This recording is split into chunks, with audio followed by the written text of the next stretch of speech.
Now, before we get into this video, fellas, if you are a wide receiver, quarterback, or any position and would like to get faster, check out that very first link in the description below where you can get access to over 80 plus speed and agility drills, all put into workout plans for you guys to follow to help you improve your overall athleticism and overall speed. So again, if you guys would like to get faster and improve your speed, check out that very first link in the description below. Let's get back to this video. Now, I know a lot of you are faced with the dilemma of should you switch positions? You know, maybe you're an underclassman, you're not starting over a junior or a senior at your position. You're wondering, oh, well, should I just give up on this? Should I switch to another spot where maybe I could play or maybe even play faster? Whatever the case may be, right? And I think there's a time to switch positions and a time to not switch positions. And that's what we're going to be talking about throughout the course of this video. So when you should switch positions, I would say, is honestly, like, I don't think you should ever switch positions completely. I think you should maybe explore other opportunities on the field to get play time, to get film, so you could set yourself up for recruiting and whatever your goals may be. But I don't think you should ever give up on a position. Like, let's say, for example, you're a wide receiver, right?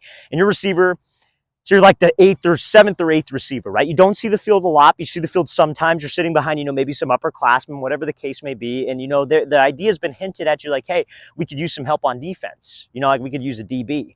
I honestly think in that specific scenario, you should play defense. Now, hear me out, right? And again, I am all for you guys knowing your worth. And, a lot of people spend a lot of time, money, resources into off-season training. And if you have done that, I am not saying to give up on that because I don't think you should ever give up on playing a position. Here's what I would say. I would say go play DB because just more opportunities to get film. Trust me, guys. Like, everybody's worried, like, well, I put in all this time to play receiver, but, and I'm spending all this money, I'm doing whatever, and now I'm going to go play defense. I've never even worked on defense, never played defense. Guys, college coaches want playmakers and they want athletes. The number one recruit every single year is always an athlete. They're always labeled ATH because that's what colleges want. They want explosive playmakers who can make plays all over the field. Guys, a college coach is going to know you're not DB. Like, trust me on that. Those DBs at the next level are so freaking talented that they're going to know that guy's not a DB, but dang it, that guy's an athlete, and we would love to have him a part of our system because we can use him, right? They want athletes. They want guys who return kicks, return punts, play defense. Because, guys, if you get like a pick six, that's a huge play on your highlight tape. Like, I've seen guys who are strictly receivers, but they also play defense, and they make a great pick six. They make somebody miss. It showcases their hands, showcases their yards after the catch, yards after contact, and that's one of their first plays on their highlight tape, right? It's not a receiver play. So, guys, they're looking for explosive playmakers. I want you to get on the field and get as much film as humanly possible, even if that means that you maybe for a year are not playing as much as receiver. You could play both ways. Guys, you're in high school. You guys, it's not the NFL. People don't play both ways in the NFL. And you see it nowadays, even in college. You got Travis Hunter going both ways, playing 100 snaps. You could do that too, especially at the high school level when you're not going up against killers every single snap. Guys, play as many spots on the field as you can if you find yourself in a position where you're not getting as much play time as you'd like. If you're getting a ton of play time, fine. You don't necessarily have to listen to me on this, but I recommend it because the more plays on film, or let's just say this, the more plays that you have is the more opportunities to make explosive plays that could stand out to a college coach. Now, also, fellas, another reason that I think you should play another position, and again, like, there are exceptions, obviously. Like, if you're a quarterback, not really going to be playing other positions because you're a quarterback. You know what I mean? That's what you're good at. You're good at throwing the ball. Like, that's kind of, and we're going to talk about that in a second after this clip. Address this. We're going to talk about what you should do if you're not in that position to switch, or if switching doesn't make that much sense. But if you are in a position where you could go play defense and go play some special teams, that increases the trust that a coach has in you for your original position. Like, guys, I understand these things because I was a high school coach. I was a player, college player, and a high school coach, right? And again, I've worked with tons of athletes as so far in my training career, and I see all these stories, and it's all very similar. It's high school coaches, guys.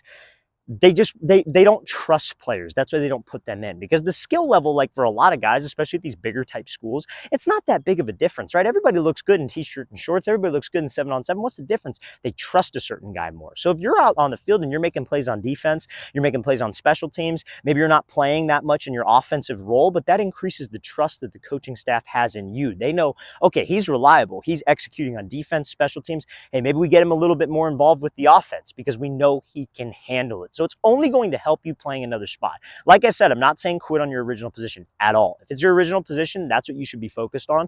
We're going to talk about what it's going to happen or how you can go about not switching the correct way.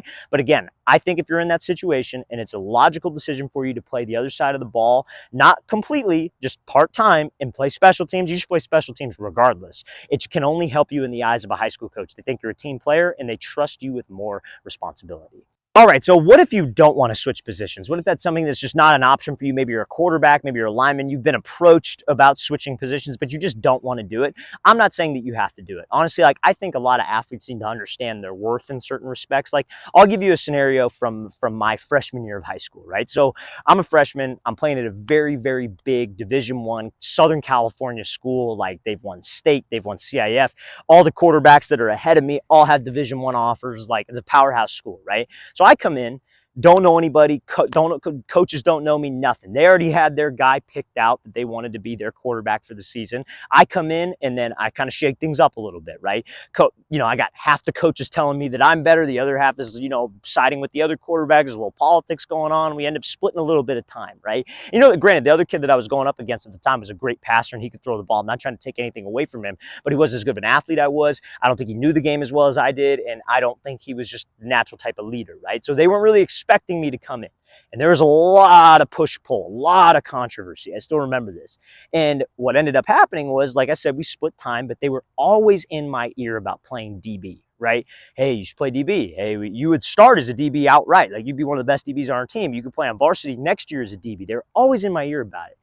And I always told them no. And then it went to the point where like they maybe do some DB drills and I would do bad on purpose because I didn't want to play DB. That's how much I hate defense. But honestly, guys, like you got to know your worth sometimes. You got to understand that I've put in the work. I belong here. They're just trying to make me switch positions to make it easier on themselves in some cases. And honestly, if you feel that way, stick to your guns. If that means maybe transferring schools in some respects, you could do that as well. But guys, you got to know your worth. You got to know the work that you put in. And if you know you're a great quarterback and you can play in that offense or a great whatever position it is, and you know that there's a little bit of politics going on, stick to your guns. Don't quit.